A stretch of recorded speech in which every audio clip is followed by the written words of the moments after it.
Welcome to the Alcohol Free Life podcast from The Sober Club. I'm Janey Grace, and this is for you if you've quit the booze or you'd like to, or maybe you're just sober curious. We'll bring you tips and motivation without any judgment, and there's inspiration from quit-lit authors, experts, and sober heroes.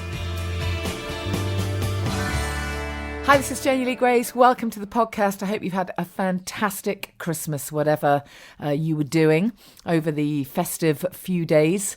I really hope that it was a good time for you, and absolute heartfelt thoughts and prayers to you if you're in Australia. I know I've got a bunch of listeners to the podcast and also in the Sober Club. So, absolutely sending you love and prayers. What a unbelievably difficult time and situation for you. So keep in touch. Let us know how you're doing over there. And for the rest of y'all in the UK or wherever, I hope that you got whatever you desired. Or at least got through the festive break and stayed sober. That's the main thing. I'm sure you saw some of my posts on Instagram and various other places where I tried to encourage you to plan ahead. And of course, it's not just Christmas, is it? This kind of extended festivities, if you like, carries on. And then we've got New Year coming up. So I thought that I'd just do a short podcast episode this week to just encourage you before you head into New Year, into 2020. And my guest is Neil Greenwood from Morning Gloryville, who's going to tell us about a special New Year's Day event. But just before we get into that, I thought I'd just share with you a conversation that I had with somebody that I was doing some coaching with recently, and we were talking about setting intentions. Now, often people talk about New Year's resolutions, don't they? And this is something that I've kind of had a bit of a bee in my bonnet about for a bunch of years, because years ago when my kids were small, I used to do this thing of writing a massive list of New Year's resolutions. I'm ashamed to say that I used to try and get the kids to do it as well.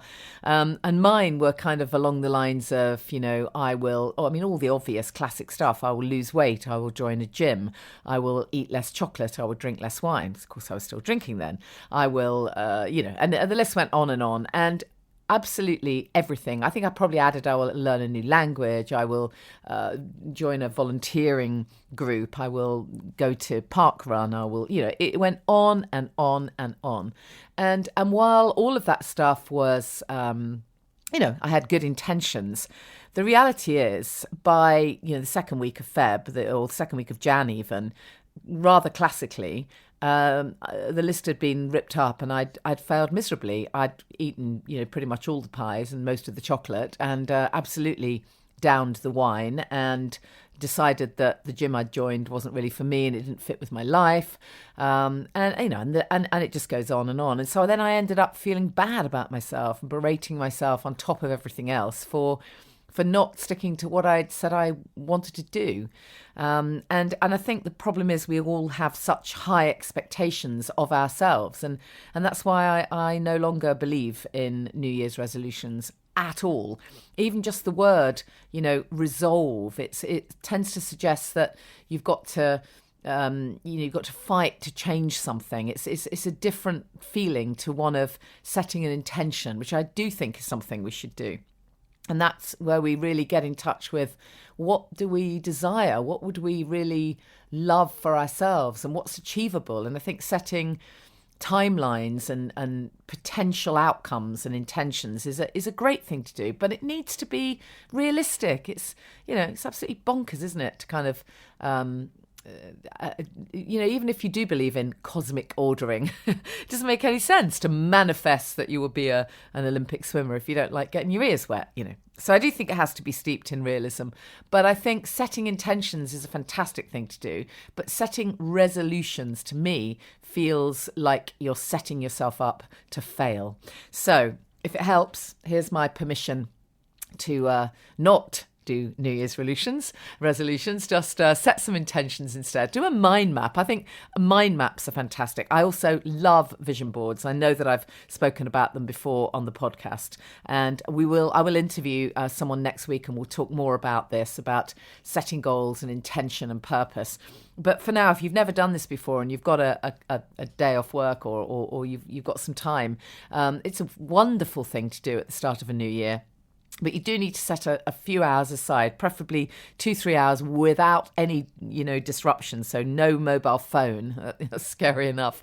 And you need to gather a bunch of images, so a bunch of magazines and newspapers, maybe some photos that you've cut out that you've taken of yourself from your computer or whatever, pens, glue, scissors, all of that stuff, maybe some glitter, crayons, whatever, however creative you want to be, and a big piece of card or paper, or you could do it within a book. It's up to you.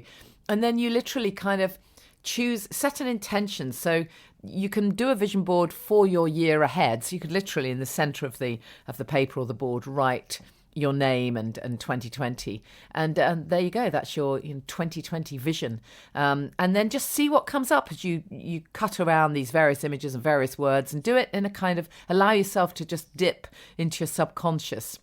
I know I've spoken about this before, because I remember saying that psychologists use these tools. They often call them mood boards. And they say it's a little bit like bringing to the front of a big building just the stuff from each of the rooms that are needed right now. So bringing into the hallway just what's needed now. And your subconscious mind is really good at doing that, bringing imagery for what you need to focus on in order to get to where you want to be. So it can be a great exercise, and sometimes you can find yourself cutting out images of something that you hadn't even thought you were interested in, or hadn't thought would even feature in your life. And then when you look at it again, wow, actually, yeah, that's exactly what I want. And as some of you have heard me say before, vision boards and the stuff that you put on a vision board has a uncanny way of appearing in your life. So be careful what you wish for. But it's a great exercise. Another little tip I'd love to give you is this idea of choosing a word that resonates with you, a word for the year ahead. And that might be something quite spiritual, or it might be just something very realistic. Some people choose words like inspiration or happiness, or whatever it is for you, limitless. And it might just be that you choose a phrase, but try and come up with something that you can come back to when everything starts to feel a bit chaotic. You can think to yourself, okay, I really did choose this year that my word for the year was going to be, joy, or whatever it might be for you.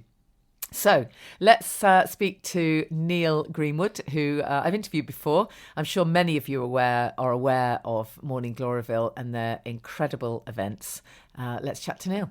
So my guest is Neil Greenwood from Morning Gloryville. Neil, it's so great to chat to you again. It's been a while since we had you on the podcast before. Welcome. It's been a little while. It's lovely to be here. Thank you for having me back. I'm excited. So just a little reminder then for anyone who isn't up to speed with Morning Gloryville, and then we'll talk about this fantastic event on New Year's Day. But just give us a little tiny bit about your background and your involvement in Morning Gloryville. Perfect. Well, I've got a kind of curious background. I was in the corporate world for a long time as a recruiter. I was a bit of a party boy. I definitely enjoyed my alcohol and just going out all night, and then kind of like just surviving off some kind of hangover, crazy caffeine hit to get me through the day. Yeah. But that just broke me, and I ended up moving to Australia.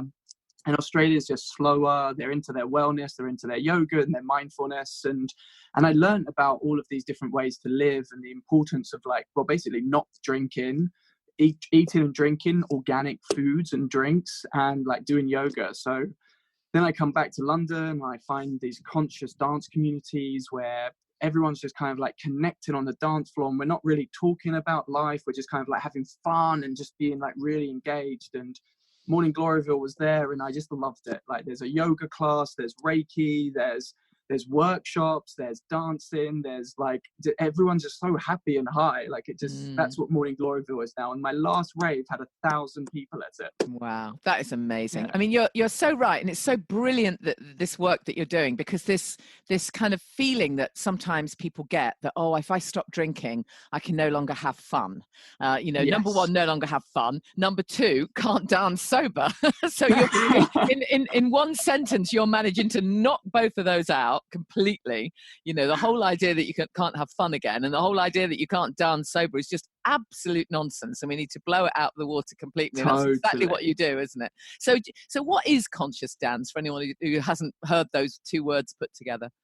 Oh, I love that. What a question. So 5 rhythms and movement medicine are kind of like the leaders that I love. And conscious dance from their perspective is more of an ecstatic, deeper sort of let's get into our hearts and our bodies type of movement. So you'll have a DJ in a select venue, and they're playing some awesome music that's kind of like really moving, sometimes upbeat, sometimes a little bit slower. And on the dance floor, you're encouraged to be in silence as an individual, and you're not really about like chatting to people or like even touching people. You just feel the music and you move around. And if you've had like a stressful day and like you're constantly being told like you got to pay this and pay a tax, and you haven't done well enough in your end of year report and stuff, it's like sometimes it's nice to be silent and just kind of like you let your body kind of like work through whatever's kind of like going on in there.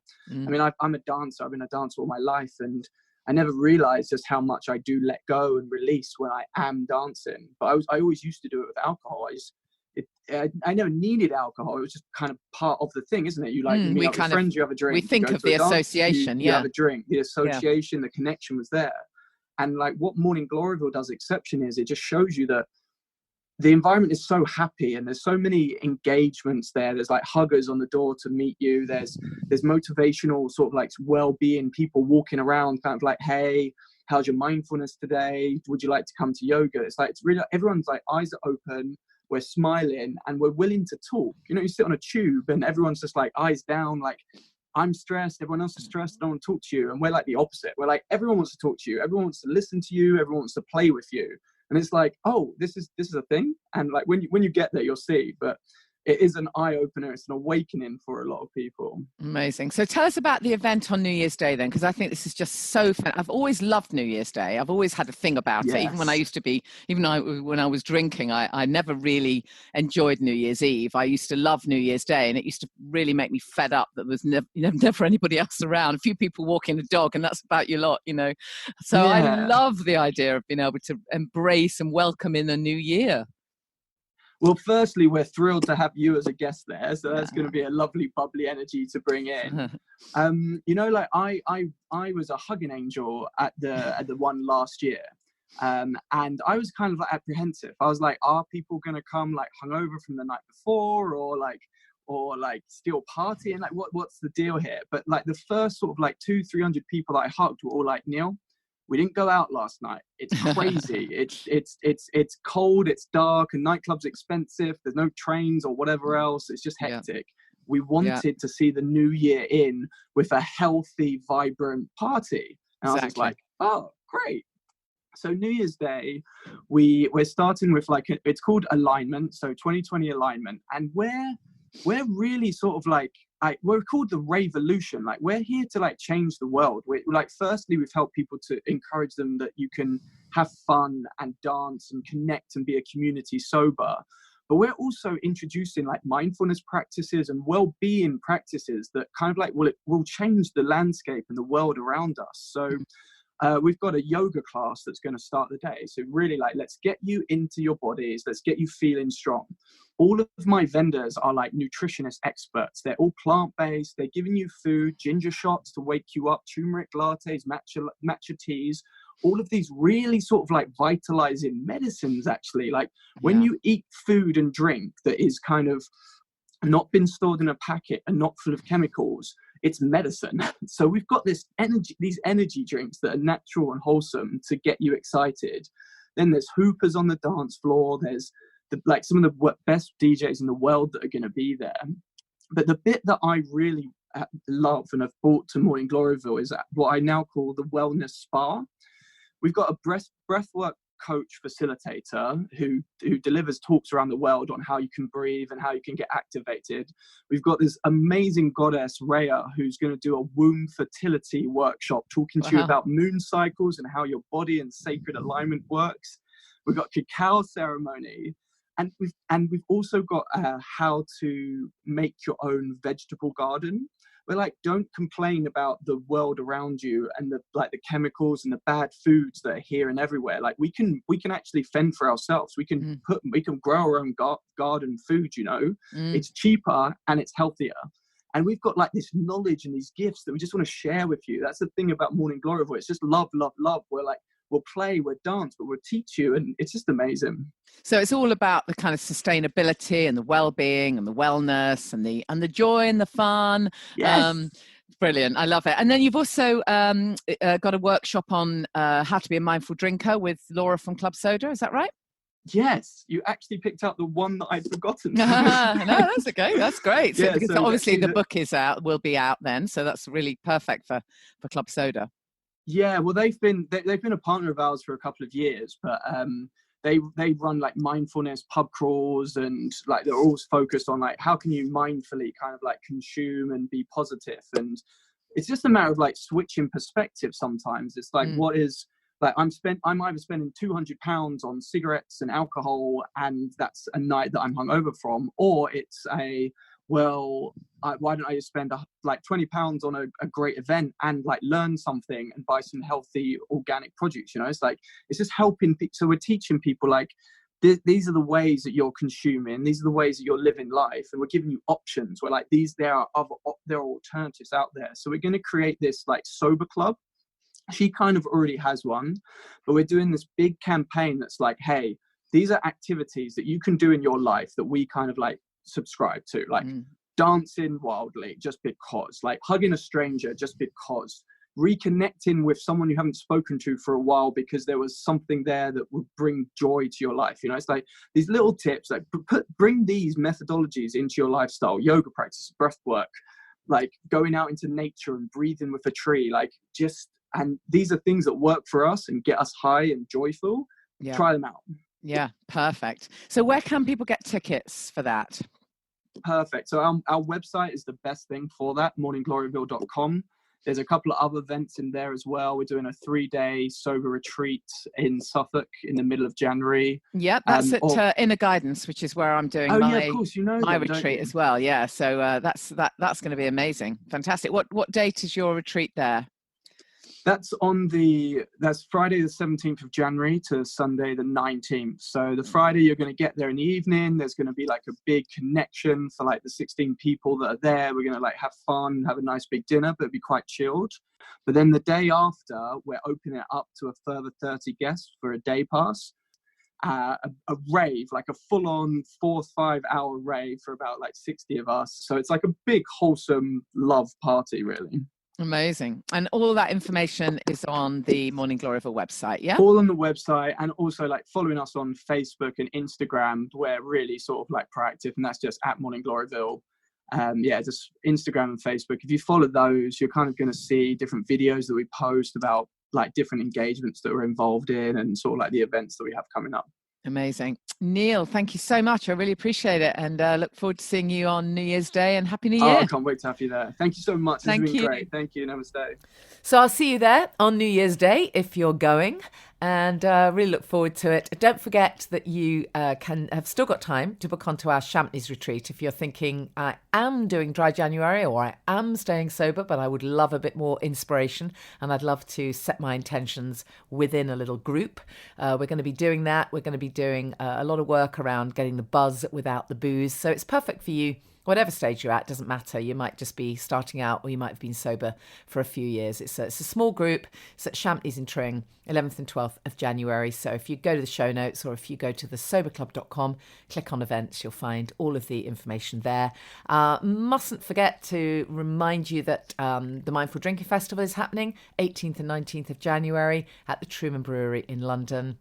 By the way, I'm going to be interviewing Laura from Club Soda, on the book, on the new Club Soda book. So really looking forward to that.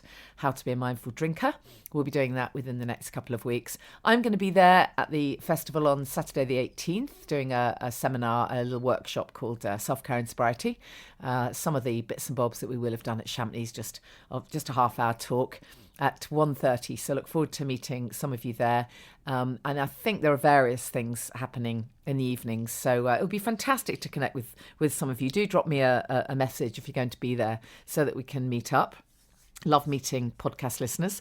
And of course, I can't start the new year without saying, obviously, if you would love to treat yourself or ask a friend to treat you to membership of the Sober Club.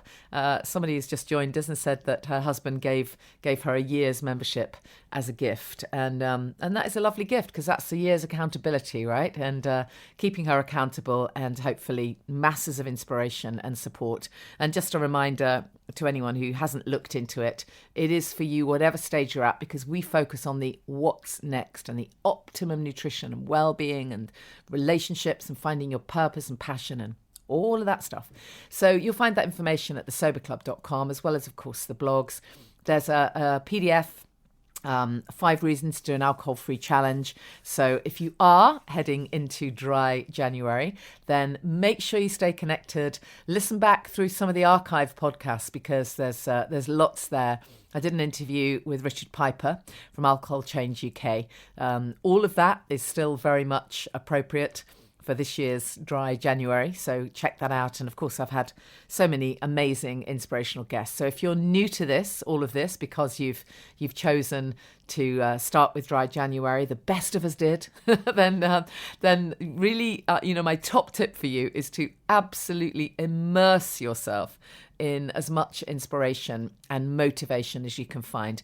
Both the logical stuff, as I call it, the factual stuff, the books like Alcohol Explained by William Porter, This Naked Mind by Annie Grace, Alan Carr's The Easy Way to Stop Drinking. They're the books that really explain the logic and explain how the brain works, and goes a little way to trying to remind us why we ended up in this trap in the first place. But then in addition to that, do read the quit lit, the memoirs, the motivational stuff that will really help you to catch sight of a better life beyond the end of dry January, and help you to catch sight of the fact that there's a whole world out there, and people have been in the same position as you. They've felt like they're trapped. They've felt like this is difficult, but now they're out the other side. That was really what did it for me. I've documented this many times, but being able to read the logic, which really kind of resonated with me, particularly as someone who, I really care about my health and well-being, and I like to think I'm queen of holistic living, and there I was caning the booze. So I really needed to hear those facts again. There's been some stuff out just recently. Again, yet more studies are now coming out that prove that there is no safe level of drinking. This whole idea of recommended safe limits of drinking is actually nonsense, because there is no safe limit of drinking, because it's the top number one most harmful drug when you take into account other factors as well as just harm to the individual. So catching sight of those facts around alcohol were really, really key for me, but also very much being inspired by authors like Claire Pooley and Catherine Gray, and many others who I've lots of whom I've interviewed on the podcast, who went through the same stages as I did and felt the same way. And then when I got to the bit in the book where they were talking about how they were a few months ahead of me and things were starting to change, and they started to get a sense of clarity and a different kind of feeling, and they were less anxious and all the benefits. And I remember thinking, well, I feel like absolute hell now. I feel like rubbish. I'm 3 weeks in, or 4 weeks in, 5 weeks in, and everything is not fantastic yet. And then I would read a bit further in these books, and I started to realise, well, if it really did pan out that way for them, maybe it will for me. And that's what you need to catch sight of. So there's recommended reading lists on thesoberclub.com. There's masses of inspiration everywhere you look now. So there's really no excuse to just fall back into old habits. And the line that, we used to use, the kind of, well, everyone's drinking and no one will think I'm fun anymore if I don't drink. Just nonsense, absolute nonsense. Don't buy into any of that. I did my rant last week about Susanna Reid saying she's not fun anymore. Absolute nonsense. That's what's going on in her head. And it's really just a change of mindset. So whatever you're doing this new year to celebrate the new year coming in, make sure you do that, having planned ahead with your alcohol-free fizz or your kombucha or your tonic water or whatever it is you're going to have in a really lovely glass with something that you really love to eat and feel clear-headed and just fantastic. And I wish you the most unbelievably happy, sober new year, because sobriety rocks. Who knew? Pat yourself on the back. This is just such a massive thing you're doing. If this is your first New Year sober, oh man, you're going to absolutely love it. I loved New Year sober. It was just the best feeling. And if you're going to Morning Gloryville on New Year's Day, then come find me. I'll be there somewhere wearing something glittery, no doubt. Thank you for listening to the Alcohol Free Life podcast. I'm Janey Lee Grace. Please go to thesoberclub.com, listen to more podcasts, read our blogs, enter our competitions, grab yourself a free PDF, Self-Care in Sobriety, and check out our online community